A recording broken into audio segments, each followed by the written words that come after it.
A lot of people don't know, but we've been closely connected for quite some time, man. Yeah, man. Yeah, man. I always been proud of you, man, and of course a big fan. You from Atlanta? I'm from Atlanta, Decatur. Right. So it's a big connection. Absolutely. And you've always, man, you always been the same guy. You know what I Thank you, mean? man. Appreciate And it. as big of a star as you are, you know, you really don't have to be as personable, as humble, and as courteous as you are to people. Oh, thank you, man. You know, it's a learning process. You know, I am who I am, but you know, over the years, you learn, man, that people are the most valuable things on earth, Yeah. you know, thing on earth, I would say. Right. So you always want to try to be your best, you know, and cultivate good relationships, Mm-hmm. friendships, and you know, of course, your family. Sure. So yeah, man, I try to live by that.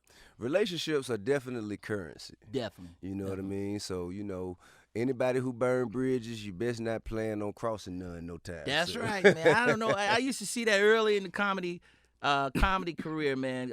People would get a shot, big break, and then they start cussing other people out. And, Right. I would see that as a young comedian, like, why is he doing that, man? He don't Right. know.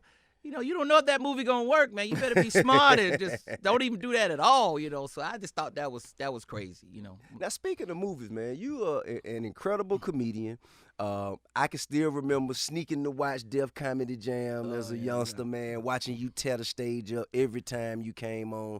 But you are also a phenomenal actor and have had some of the most prolific characters of our time. What was it that challenged you or piqued your interest to reveal your greatness to the world the way you have?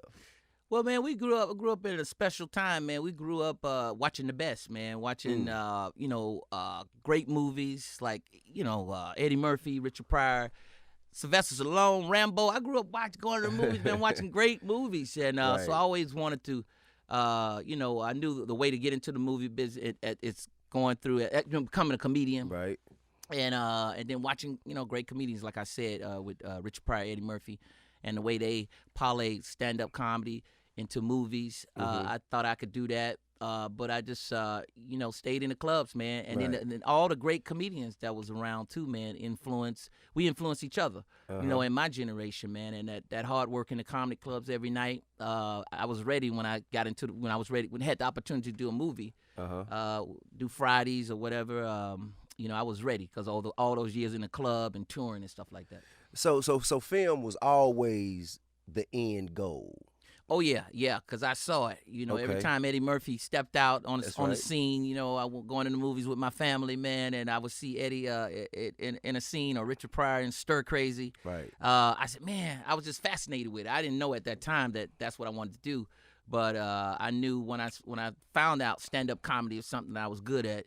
I can go and I could do that too, the movie stuff. Man, now. What told you could do stand up? Were you a class clown or repeated class clown like I was? Yeah, man, I was a class clown, but I didn't know I was funny. People they would say I was funny, and they would Right. start laughing. I'd be like, "What you laughing at, man? Hey, man, you crazy? I mean, what you talking about?" And then, you didn't dress out at PE time, Yeah. and then I become the preacher in the gym, on the stand, on the bleachers. I become the preacher, like start preaching to him. You didn't dress out because you're just terrible. You're sinning, and then this and that. And I had a whole bleacher just rolling, but I was just bored. Right. So I would come up with something, and we have fun doing that. Then they would laugh, and then I hosted talent shows in high school. Okay. Told my first joke, got a big laugh, and I said, "Oh, I could do this." got hooked. I got hooked because I was telling jokes in class, but that really wasn't an art form. But when I got on stage, I had to think of stuff to talk about around the school to relate to the school and the Right. student, and that's when I knew. I said, "Okay, I can do this. This is fun."